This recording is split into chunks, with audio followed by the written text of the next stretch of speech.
أعوذ بالله من الشيطان الرجيم بسم الله الرحمن الرحيم سيقول السفهاء من الناس ما ولاهم عن قبلتهم التي كانوا عليها قل لله المشرق والمغرب يهدي من يشاء إلى صراط مستقيم وكذلك جعلناكم أمة وسطا لتكونوا شهداء على الناس ويكون الرسول عليكم شهيدا وما جعلنا القبلة التي كنت عليها إلا لنعلم من يتبع الرسول ممن ينقلب على عقبيه وإن كانت لكبيرة إلا على الذين هدى الله وما كان الله ليضيع إيمانكم إن الله بالناس لرؤوف رحيم صدق الله العظيم۔ اللہ تعالیٰ نے ان آیات کے اندر تحویل قبلہ کو ذکر کیا ہے۔ آپ صلی اللہ علیہ وسلم جب ہجرت کر کے مدینہ تشریف لے گئے تھے تو اس وقت حکم تھا کہ بیت المقدس کی طرف جو ہے وہ منہ کر کے آپ نمازیں پڑھیں گے۔ تو آپ صلی اللہ علیہ وسلم نے ایک عرصہ تک 16 یا 17 مہینے بیت المقدس کی طرف منہ کر کے نماز پڑھی اور آسمان کی طرف سر اٹھا کر اللہ سے دعا کیا کرتے تھے کہ قبلہ جو ہے وہ خانہ کعبہ ہونا چاہیے۔ تو آپ صلی اللہ علیہ وسلم کی یہ دعا قبول ہوئی اور تحویل قبلہ کے لیے آیات نازل ہوئی۔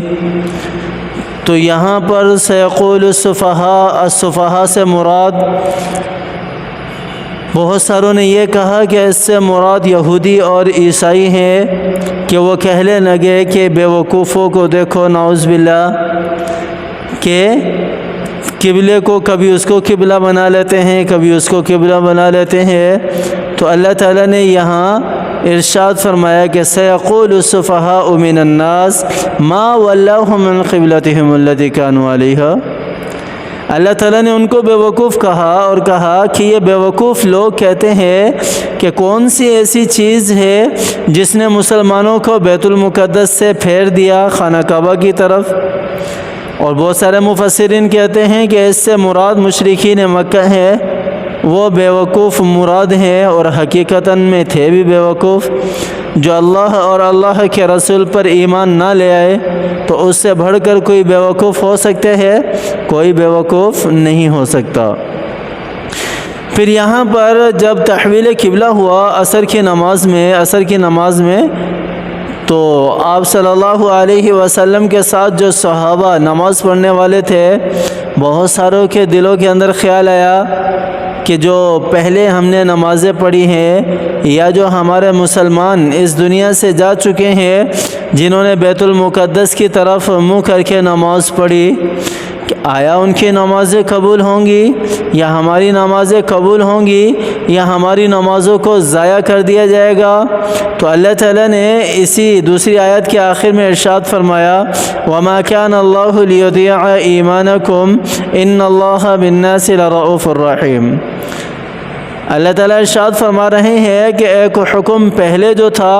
وہ بھی اللہ ہی کی طرف سے تھا، اللہ تعالیٰ کسی کے بھی ایمان کو ضائع نہیں کریں گے،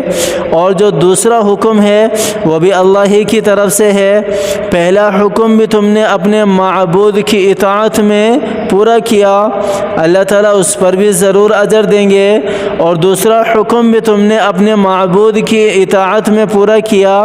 تو اس کا اجر بھی اللہ تعالیٰ ضرور دیں گے۔ اللہ تعالیٰ نہ ان کے اجر کو ضائع کریں گے نہ تمہارے اجر کو ضائع کریں گے، اللہ تعالیٰ ضرور اجر دیں گے۔ اور پھر اللہ تعالیٰ ان کو جو مشرکین اعتراض کرنے والے تھے، جو یہودی اور عیسائی اعتراض کرنے والے تھے، ان کو اللہ تعالیٰ جواب دے رہے ہیں قل للہ المشرق والمغرب۔ اے محمد عربی صلی اللہ علیہ وسلم ان کو بتا دو کہ مشرق بھی اللہ کا ہے اور مغرب بھی اللہ کا ہے، جس طرف بھی اللہ کہے گا ہم اس طرف منہ کر کے نماز پڑھیں گے۔ یہاں پر مسئلہ یہ بھی آ جاتا ہے کہ اگر کہیں پر ایسی جگہ انسان ہو جہاں اس کو قبلے کے تعین کا پتہ نہ چل رہا ہو تو ایسی صورت میں وہ کیا کرے؟ ایسی صورت میں وہ کیا کرے؟ تو اس مسئلے کا جواب یہی ہے کہ سب سے پہلے تو وہ اگر وہاں پر کوئی مسلمان موجود ہے تو اس سے معلوم کرے کہ قبلہ کس طرف ہے، تحری کرے، کوشش کرے قبلے کو جاننے کی۔ اور اگر ایسا کوئی بھی موجود نہ ہو اور نماز کا وقت بھی جا رہا ہو تو ایسی صورت میں علماء کرام مفتیان اعظم فرماتے ہیں کہ ایسی صورت میں پھر وہ جس طرف زیادہ اس کا دل مطمئن ہو اس طرف منہ کر کے نماز پڑھ لے، اگرچہ پھر وہ قبلے کی طرف اس کا منہ نہ ہو، اس کا منہ کسی اور طرف ہی کیوں نہ، اس کی نماز ہو جائے گی، اس کی نماز ہو جائے گی۔ یہدی من یشاء الی صراط مستقیم، یہ قبلے کی تحویل کے ذریعے سے بھی اللہ تعالیٰ لوگوں کو ہدایت کی طرف لانا چاہتے ہیں۔ اور پھر اللہ تعالیٰ نے آپ صلی اللہ علیہ وسلم کی امت کی ایک فضیلت بھی ذکر کر دی، وَكَذَلِكَ جَعَلْنَاكُمْ أُمَّةً وَسَطًا، اللہ تعالیٰ کہہ رہے ہیں کہ میں نے تمہیں امت وسط بنایا، کیوں؟ لِتَكُونُوا شُهَدَاءَ عَلَى النَّاسِ، تاکہ کل قیامت والے دن تم لوگوں کے اوپر گواہی دے سکو انبیاء علیہم السلام کے حق میں، جس طرح کہ آپ صلی اللہ علیہ وسلم کی حدیث بھی ہے، جس میں آپ صلی اللہ علیہ وسلم کی حدیث میں فرمایا گیا ہے، مفہوم اس طرح ہے کہ کل قیامت والے دن پچھلے انبیاء کی جو قومیں ہیں وہ اپنے انبیاء کو جھٹلائیں گی، تو ان کے انبیاء کی جو تصدیق ہے وہ آپ صلی اللہ علیہ وسلم کی امت کرے گی۔ تو اللہ تعالیٰ ان سے پوچھیں گے کہ تم تو اس وقت موجود نہ تھے، تم کس طرح گواہی دے رہے ہو، تصدیق کر رہے ہو؟ تو امت محمدیہ کہے گی کہ ہم نے قرآن میں پڑھا تھا کہ آپ صلی اللہ علیہ وسلم کے سارے نبی جو ہیں وہ حق پر تھے اور انہوں نے اپنا کام بخوبی سر انجام دیا، اس لیے ہم گواہی دے رہے ہیں۔ تو یہاں پر بھی یہی مراد ہے، وَيَكُونَ الرَّسُولُ عَلَيْكُمْ شَهِيدًا، اور آپ صلی اللہ علیہ وسلم جو ہیں وہ پھر امت محمدیہ صلی اللہ علیہ وسلم کے جو گواہی دینے والے ہوں گے ان کے اوپر گواہی دیں گے۔ اور اللہ تعالیٰ نے قبلے کی تحویل کی، اس سے ایک پرکھنا، لوگوں کو پرکھنا بھی مراد تھا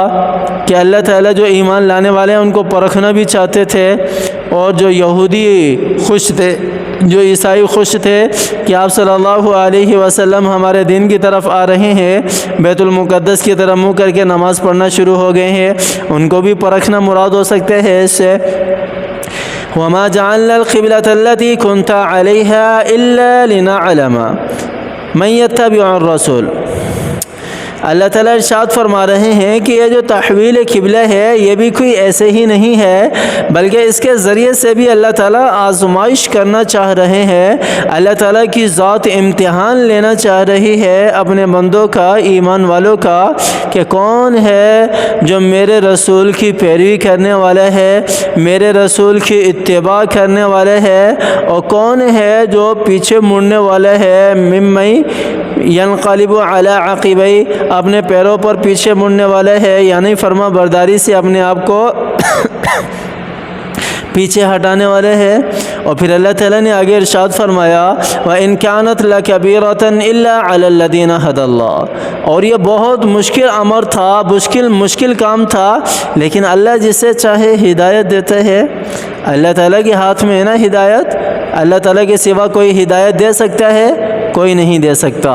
نہ تو اللہ تعالیٰ کے سوا کوئی ہدایت دے سکتا ہے اور نہ ہی کوئی ہدایت کی طاقت رکھتا ہے۔ مجھے ابو طالب کا واقعہ یاد آ گیا جس پر اللہ تعالیٰ نے اِنَّكَ لَا تَهْدِي مَنْ أَحْبَبْتَ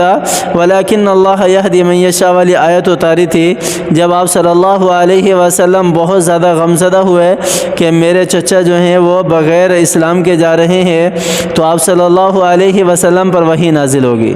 اللہ تعالیٰ نے فرمایا کہ اے میرے محبوب، ہدایت دینا تیرا کام نہیں ہے، تیرا کام پیغام پہنچا دینا ہے، اور ہدایت دینا اللہ کا کام ہے، اللہ کی طرف سے ہے۔ ہدایت کے لیے ہمیشہ دعا کیا کریں، اللہ تعالیٰ ہمیں صراط مستقیم پر چلنے کی توفیق عطا فرمائے، اللہ تعالیٰ ہمیں ہدایت سے نوازے۔ اور آخر میں اللہ تعالیٰ کہہ رہے ہیں وَمَا كَانَ اللَّهُ لِيُضِيعَ إِيمَانَكُمْ، جو بھی حکم اللہ تعالیٰ کا پورا کرنے والا ہے اللہ کے بندے، اللہ تعالیٰ اپنے بندوں میں سے کسی کے حکم کو بھی اور کسی کے حکم کے ثواب کو اللہ تعالیٰ ضائع نہیں کرتے۔ اللہ تعالیٰ نے جو حکم انہیں دیے ہے، جو عبادت انہیں دی ہے، اس کا پورا اجر و ثواب اللہ تعالیٰ اپنے بندوں کو دیتے ہیں۔ بے شک اللہ تعالیٰ اپنے بندوں کے ساتھ بہت زیادہ مہربان اور شفیق ہیں، لرؤوف